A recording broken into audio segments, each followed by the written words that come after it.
I'm Mark Arenes, and this is Euler's Melting Pot. In this challenge, we try to complete every Project Euler problem in a different programming language. Today's challenge is problem number 7. Find the 10,001st prime number. We're going to do something a little different today. I'm going to start by showing you the finished program, and then we'll discuss how we got there. This is the program we'll eventually write today. When run, it will output the 10,001st prime number. Trust me, this will make a lot more sense soon. Now, we've discussed prime numbers before. A prime number is a number whose only divisors are 1 and itself.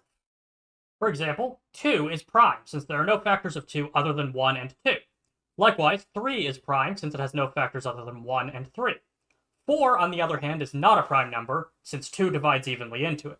We say a number like 4 is composite. The first few prime numbers are 2, 3, 5, 7, 11, 13, 17, 19, 23, and 29.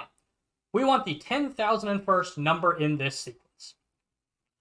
It might be reasonable to ask first whether there are in fact over 10,000 prime numbers. As it turns out, there are infinitely many prime numbers, and let's take a minute to see why that is. First, note that every composite number has a prime factor. By definition, if a number is composite, or non-prime, then it has a factor other than 1 in itself. If we picked one of those factors, then we can ask the question of whether or not that number is prime. If it's not, then it too has a factor other than 1 in itself. We can keep repeating this process to get smaller and smaller numbers, and eventually we'll have to get down to prime numbers. These prime numbers still divide the original value, so they're prime factors. Now, let's suppose there are only finitely many prime numbers. If there are, we can list them out. Let's suppose this is all of the prime numbers that will ever exist. There are no more out there. This is a finite list. So, we could multiply these numbers together. Now we get a new number m. And since we multiplied every prime number in existence to get it, then every single prime number in existence must divide evenly into m. Now, consider the number m plus 1. M plus 1 is clearly a very large number, much larger than any of the primes that exist. So it must be composite, since it's not one of the primes we just listed out. So, by the statement we just made a minute ago, this number must have a prime factor. And since there are finitely many primes, that prime factor must be one of the prime numbers we just listed out. But none of these primes can divide into m plus 1. Remember that divisibility is related to modulo, and in particular, a number y divides x if and only if x modulo y is 0. And if we take any of the primes we just listed out, we can see that m plus 1 modulo that prime is 1, since that prime divides into m, and then there's 1 extra left over. M plus 1 doesn't have a prime factor. Therefore, m plus 1 must be a new prime number, which means we failed to list them all. What we've done here is called proof by contradiction. We wanted to prove something, namely that there are infinitely many primes. So, we pretended it was false by saying there are not infinitely many primes, and then, using the fact that it's false, we discovered something absurd, that we can never list out all of the ostensibly finite prime numbers. So, since the statement can't be false, it must be true. So, there are infinitely many prime numbers. We want the 10,001st. The most straightforward thing to do would be to start iterating from 2, checking whether every number is prime, and keeping account of the number of primes we've encountered. To that end, we'll need a function to check whether a number is prime. We wrote one of those in C++ a few weeks ago. This is our primality checker using trial division. We're going to write our draft in C# today, so let's do a quick translation to get this into C#. It looks pretty similar, all things considered. If our number is less than 2, return false. Otherwise, iterate from 2 up to and including the square root of our input argument. At each loop iteration, check for divisibility. If the check ever succeeds, then we know we don't have a prime number. Now, let's put it to use. We start at 2, since as we've discussed before, 1 is neither prime nor composite. We iterate indefinitely. At each iteration, we check whether our current number is prime. If so, we increment our prime count. If the prime count is large enough, we break out of the loop, print the index, and exit. We could have restructured the loop to avoid the break, and if this was a bigger program, I probably would, but as I'm sure you can guess by now, we won't be doing this in a language that has nice constructs like while loops, so the point is mostly moot. There are a few optimizations we can do right away.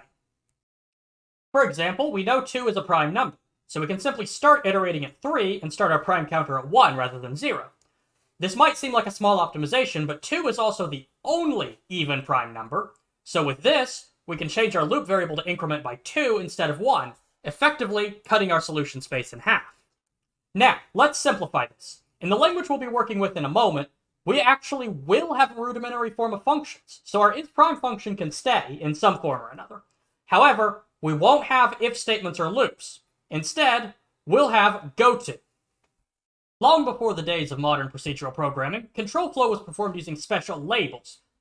You would use special syntax to declare a label, and then there were jump or goto instructions, which would force the code to start executing at a particular point. Depending on how low level of a language you're working in, this might be used to implement loops or even function calls. C# is somewhat unique among its peer languages in that it has a goto statement we can use, so we're going to replace all of our loops with labels and goto. Further than that, the language we'll be working with in a minute only has two conditional jump instructions, jump if 0 and jump if negative. So every single conditional jump we write here will either check that a number is 0 or check that a number is negative. We change our isPrime function to return a long integer. There's no such thing as booleans in our next choice of language, so by convention, we'll return the number 1 if our input is prime, and the number 0 otherwise. We also remove our check that the input is less than 2. Defensive programming like that is ideal in real-world programs, but in our case, we'll just assure we never call this function with numbers smaller than 2. Likewise, since we know we're never going to call this function with even inputs, even the number 2, we'll simply start at 3 rather than 2 when looking for factors. A loop is really just a label followed by the loop body and terminated with a conditional jump back to the start of the loop. In C#, a label is a name followed by a colon. We'll call this label, appropriately enough, loop. We'll also have two labels at the end of our function, one for cases where we want to return true, and the other for cases where we want to return false. Inside of our loop, we check if we've hit our limit. This is really checking if I squared is bigger than x, but remember, we have to phrase it as a question of the form, is this number negative? So, we write the expression in a slightly odd way. If we've hit our limit, we go to the true label, which simply returns 1 to indicate we've found a prime number. Next, we check whether the current value I divides our input argument x. In C#, if we divide two integer values such as x and I, we perform integer division, which means the fractional part of the result is discarded.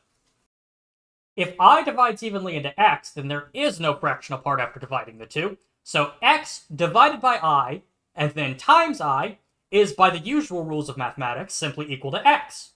However, if the numbers don't divide evenly, then x, integer divided by I, and then times I, will be a different number, an approximation of sorts.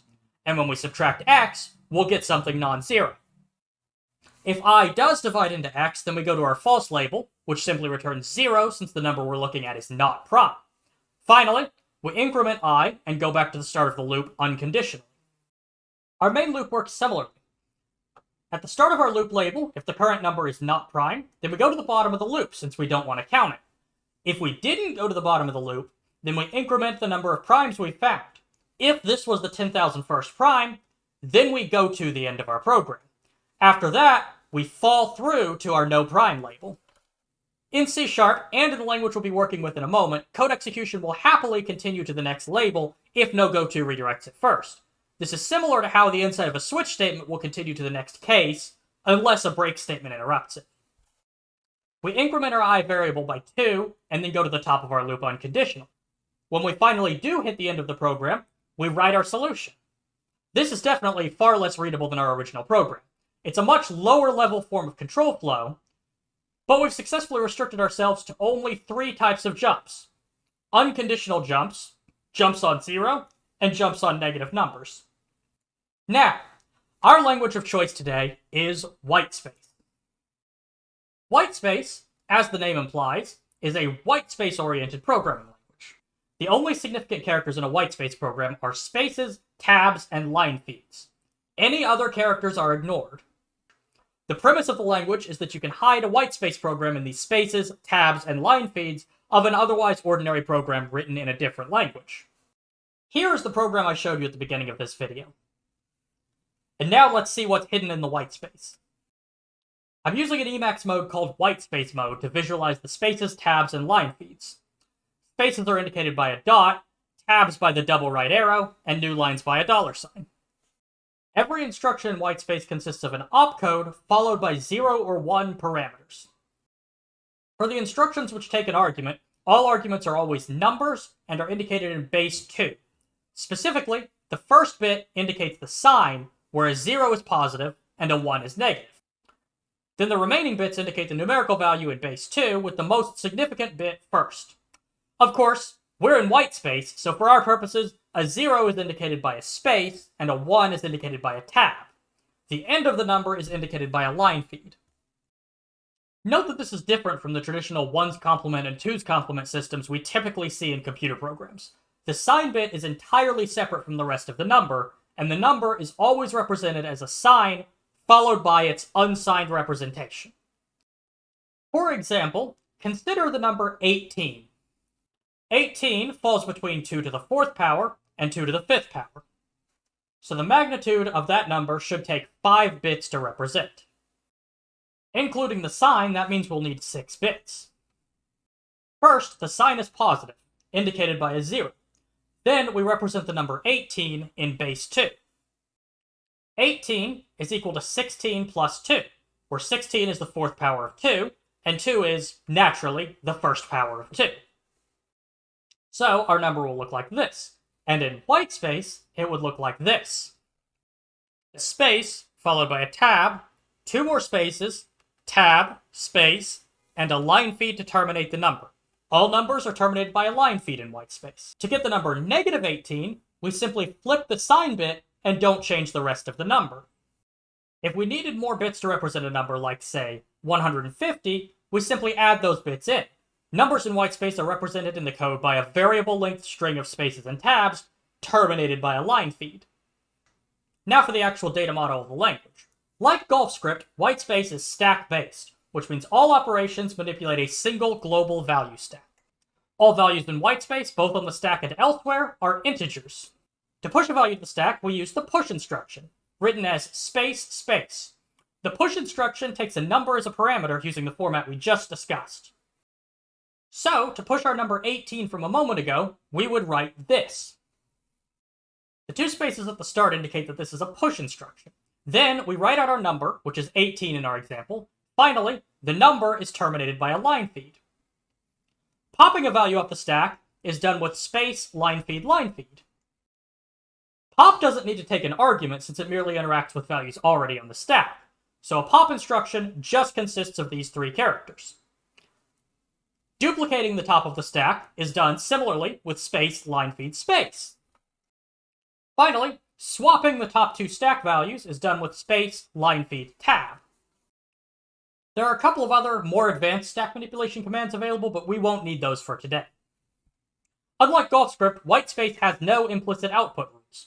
If we want to print something to the screen, we need to tell Whitespace to do so. There are 4 I/O instructions in Whitespace, but we'll only need one of them today.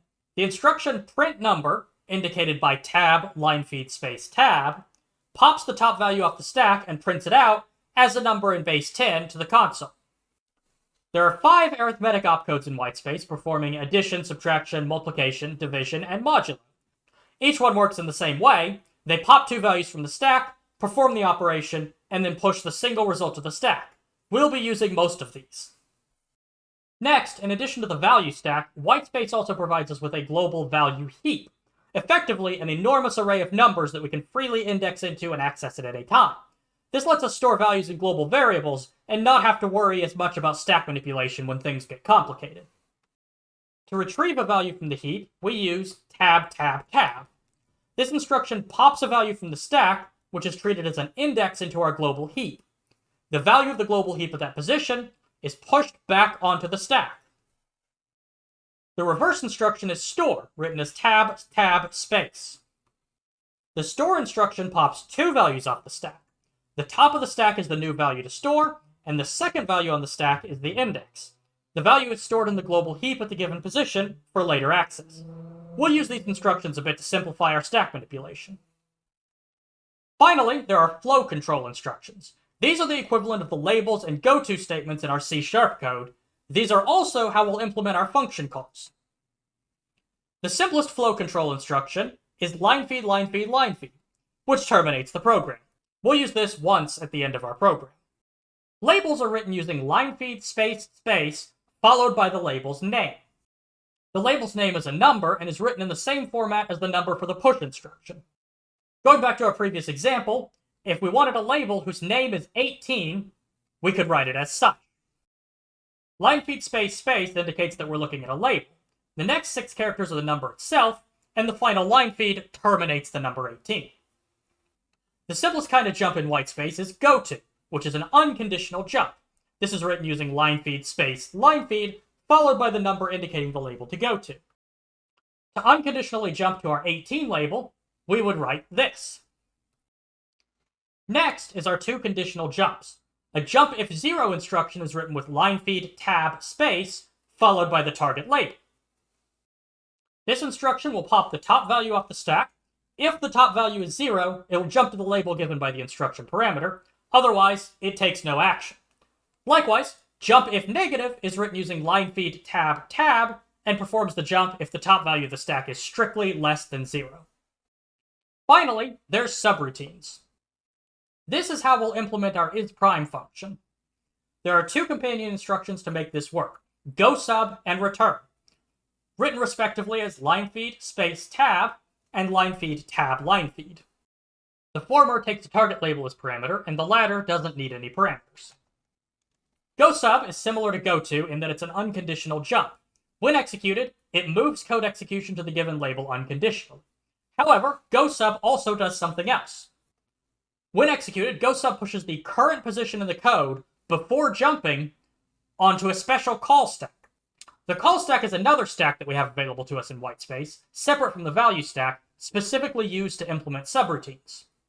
The companion instruction return takes no arguments. When executed, it pops a value off this special call stack and performs an unconditional jump to the point in the code indicated by the call stack. Essentially, this is the reverse operation of goSub. Note that I haven't said anything about the arguments to or return values from our subroutine. Since the value stack is global, we use the same convention we used in GulfScript. That is, any arguments should be pushed onto the value stack before calling a subroutine, and any return values will be pushed onto the stack at the end of the subroutine. Let's look at an example. As ever, let's write a simple factorial function. As a reminder, the factorial function takes an integer input and returns the product of all numbers from 1 up to and including the argument. We're going to write a function or subroutine in Whitespace. That is, we'll start with a label, do some work, and end with a return statement when we're done. Our function will take one argument on the top of the stack and will return its factorial, again, on top of the stack. First, we make a label. Labels are numbers in Whitespace, so we'll call our factorial function 0. Inside our factorial, the top of the stack is our input, which we'll call n. We duplicate it and jump to label 1 if it's 0. If the input is 0, we want to stop our recursion. We'll write label 1 in a moment. If the input is not 0, we duplicate it again and subtract 1 from the duplicated value. Now, the top of the stack is our input minus 1, and the next element down is the original input. Next, we goSub 0, which calls our own factorial function recursively. The factorial function, remember, takes a single input on top of the stack and produces a result. It doesn't care what there is below that on the stack, so our recursive call will only operate on the n-1 on top of the stack. Specifically, it will produce the factorial of n-1. Then, we take n-1 factorial and n, which are the top 2 stack elements, we multiply them, and then we return to our caller. This is our recursive case. In our base case, which we're calling label 1, we pop the input. Since we know it's 0, we have no use for it. Then we push the number 1, since 0 factorial equals 1, and we return. We could call this function like so. Push the input value, we'll use 6 for our example, then goSub 0 to call the factorial. Print the result, and then terminate. If we run this in a Whitespace interpreter, we'll get 720, which is equal to 6 factorial. Of course, this is a pretty readable, annotated version of our actual code. In reality, every single character of our program is invisible or non-printable. So this is what we're really looking at. Now, we have all the tools we need to write our real program. Our actual program will consist of one function, the isPrime function, in addition to our main block of code. Including our function's label, we'll need a total of 8 labels. We'll also, for convenience, use a single heap variable to store the argument to our isPrime function. All in all, this is the list of constant numbers we'll use in our program. I used distinct values for the variable and the labels. In theory, we could have had the variable share a numerical value with a label, but in the spirit of disambiguation, I elected to leave them all separate. Let's start with the isPrime function. It takes one argument and should return either 1 or 0 to indicate whether or not the input is prime. Our isPrime function begins with label 1, the chosen label for this function. As in C#, we'll start iterating at 3 and go until we reach the square root of our input. We'll store our loop value in the temporary variable temp, which is on the whitespace heap. Then, we begin our prime checking loop. At the start of this loop, the top of the stack is the number we're checking against, and our loop variable is stored on the heap at index 4. Square the temporary variable and subtract it from the input. After this bit of stack manipulation, there are two values we care about on the stack. At the top is our input minus the loop variable squared. Immediately below it is the input value still unmodified. Now, if the input minus the loop variable squared is negative, then that means the loop variable is bigger than the square root of the input, so we're done looking for factors. In this case, we can conclude that our input is prime, so we'll jump to label 5, which is our true case. After the conditional jump, we're back to our initial stack state. That is, there's one value on it, which is our original input. Now we're going to do some more stack manipulation. Take the top value off the stack, divide it by the loop variable, then multiply it back and subtract it from the original value. If the difference is 0, then we found a number that evenly divides into our input, and we can conclude that the input value is not prime. So, we jump to the false case. If neither of our branches get taken, then we take the loop variable, add 1 to it, store it back, and jump unconditionally back to label 3, the start of our loop. In our true case, we pop the input variable, push 1 to indicate we found a prime, and return it from the function. Likewise, in our false case, we pop the input, push 0 to indicate a non-prime number, and return from our function. Now we start our main program, which we'll call label 2. In our main program, we push two numbers. We push 1 to indicate we've already found the first prime number. Remember, we're starting our search for primes at 3, since we know 2 is a prime and are treating it as a corner case. The second value we push is 3, the starting point for our prime search. Then we begin our main loop, indicated by label 7. At this point, our stack contains two elements. On top of the stack is the current number, and below that is the number of primes we've found so far. We duplicate the top of the stack and call isPrime. Then we do a conditional jump. The top of the stack indicates whether or not the current number is prime. So we'll take this jump if the current value is not prime. In that case, go to label 9, our designated non-prime label. If we don't take the jump, then we know we found a prime number. So we add 1 to our found primes list. Then, we check whether our count of prime numbers is equal to 10,001. The instruction to push 10,001 is amusingly long, but it's no different than any other push instruction. If the two are equal, or more precisely, if their difference is 0, then we jump to label 10, the end of our program. Otherwise, we add 2 to the current value we're testing, and go back to the start of our main loop, label 7. Now we're at label 10, the end of our program. At this point, there are still two values on the stack. The top value is the number of primes we've found, which is of course 10,001 since we're at the end of our program. Below that is the prime we just found, which is the number we want to print. We pop the top value, print the next, and of course terminate the program. Finally, just as a formatting note, we started our program with isPrime, and we want to begin execution at main, so at the very top of our program, we'll add a go-to.